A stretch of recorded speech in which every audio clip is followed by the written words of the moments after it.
Senate जी चूंडुनि में peoples party सभ खां वधीक सीटूं माणे वरितियूं। सिंध में सेनेट जे 12 सीटुनि मां 10 सीट्स ते पीपी उम्मीदवार कामयाब। हिक जनरल सीट ते मुतदा ऐं हिक ते आज़ाद उम्मीदवार कामयाबी माणी। जनरल सीट्स ते पीपल्स पार्टी जो काज़िम शाह, मसरूर एहसन, अशरफ जतोई, दोस्त अली जैसर ऐं नदीम भुट्टो सेनेटर चूंडिजी विया। एमक्यूएम जो आमिर चिश्ती ऐं आज़ाद उम्मीदवार फैसल वावडा बि जनरल सीट्स ते सुबारा। अक़िलती सीट ते पीपी जो फोंजूमल, टेक्नोक्रेट सीट्स ते बैरिस्टर ज़मीर गुमरो ऐं सरमद अली मैदान मारे वरितो। औरतुनि जी सीट ते पीपल्स पार्टी जी रुबीना काइम खानी ऐं कुरतलैन मरी कामयाबी माणी। इस्लामाबाद में सेनेट लाइ टेक्नोक्रेट ते नून लीग जो इसहाक डार ऐं जनरल सीट ते पीपल्स पार्टी जो महमूदुल हसन सुबारा थी विया। पंजाब मां नून लीग जा मोहम्मद औरंगज़ेब, मुसद्दिक मलिक, अनुशा रहमान ऐं बुशरा अंजुम कामयाब। केपी में मखसूस सीट्स वारो मामलो हल न थियण सबबि सेनेट जी 11 सीट्स ते चूंडूं मुलतवी कयूं हुयूं। बलोचिस्तान में सेनेट जी 11 सीट्स ते समूरा उम्मीदवार बिना मुक़ाबले कामयाब थिया। जी बिल्कुल, सेनेट जी चूंड जेका सिंध मां जेको आहे त 12 जेके सेनेटर आहिनि उहे कामयाब थी विया आहिनि, जिन मां 10 सेनेटरनि जो तालुक पाकिस्तान पीपुल्स पार्टी सां आहे, जॾहिं त हिकु सेनेटर आज़ाद हैसियत में जंहिंखे पाकिस्तान पीपुल्स पार्टी बि सपोर्ट कई ऐं एमक्यूएम जी सपोर्ट हासिल हुई, फैसल वाडा, उहो कामयाब थियो आहे। उन सां गॾोगॾु जेको आहे त एमक्यूएम जो आमिर चिश्ती उहो जेको आहे त कामयाब थियो आहे। अहिड़े तरीक़े सां पाकिस्तान पीपुल्स पार्टी जा जेके सेनेटर आहिनि टेक्नोक्रेट जी सीट ते सरमद अली कामयाब थियो आहे।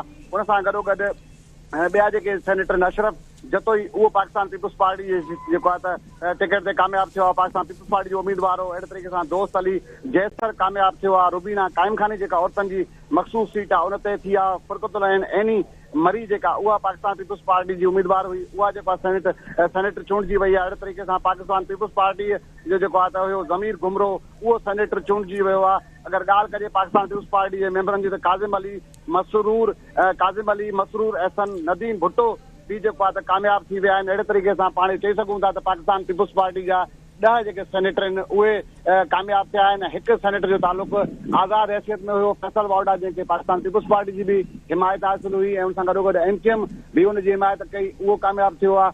ऐं अहिड़े तरीक़े सां हिकु जेको सेनेटर आहे उहो जो तालुक एमक्यूएम पाकिस्तान सां आमिर चिश्ती, उहो कामयाब थियो आहे। अगरि ॻाल्हि कजे आज़ाद मेंबरनि जी त आज़ाद मेंबरनि ऐं जमायत इस्लामी जे मेंबरनि पारां इन सॼे जेको आहे त पोलिंग जेको हुनजो अमल जो बाइकाट कयो हो। हिन वक़्तु जेको आहे त मुबारकनि जो जेको सिलसिलो आहे उहो जारी आहे। जेके मेंबर आहिनि उहे वापसि वञनि पिया ऐं ॿाहिरि हिक ॿिए खे मुबारकूं ॾियण वारो जेको अमल आहे उहो जारी आहे। जी, वॾी महिरबानी अपडेट करण लाइ सुभान खुसो। आवाज़ ॿुधो त पीपल्स पार्टी सिंध मां सेनेट जूं 10 सीटूं खटे वरितियूं आहिनि।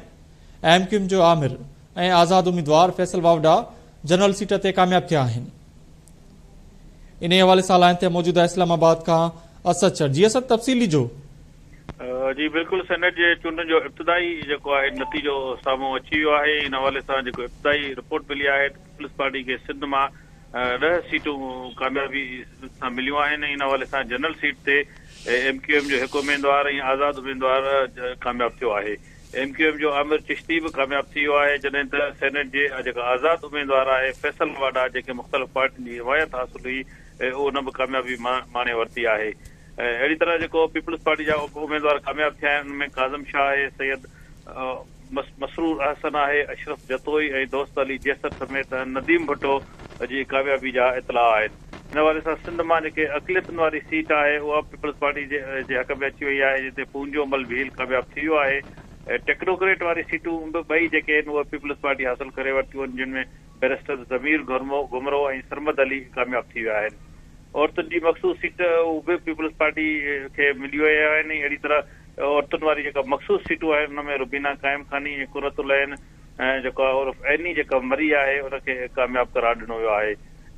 इसहाक डार टेक्नोक्रेट वारी सीट ते 222 वोट खणी इस्लामाबाद मां कामयाब थियो आहे, जॾहिं त जनरल सीट ते पीपल्स पार्टी जो जेको राणा महमूदुल हसन आहे उन 224 वोट खणी कामयाबी हासिल करे वरिती आहे। नून लीग जो हिमायत याफ़्ता जेको उम्मीदवार आहे मोहम्मद औरंगज़ेब, उन बि जेको फ्रांस जो वज़ीर आहे हिन वक़्तु, उन बि 128 वोट खणी कामयाबी हासिल कई आहे, जॾहिं त पंजाब जे सीटुनि ते नून लीग जो मुसद्दिक मलिक 121 वोट खणी कामयाबी हासिल कई आहे। अहिड़ी तरह केपीके में चूंडूं न थियूं आहिनि ऐं बाक़ी जेके समूरा नतीजा आहिनि उहे साम्हूं अची विया आहिनि। हिन वक़्तु ताईं पीपल्स पार्टी खे सिंध में 10 सीटुनि ते कामयाबी मिली वई आहे। जी वॾी महिरबानी अपडेट करण लाइ सचर। अवां ॿुधो त पीपल्स पार्टी सिंध मां सेनेट जूं 10 सीटूं खटे वरितियूं आहिनि। एमक्यूएम जो आमिर ऐं आज़ाद उम्मीदवार फैसल वावडा जनरल सीट ते कामयाब थिया आहिनि।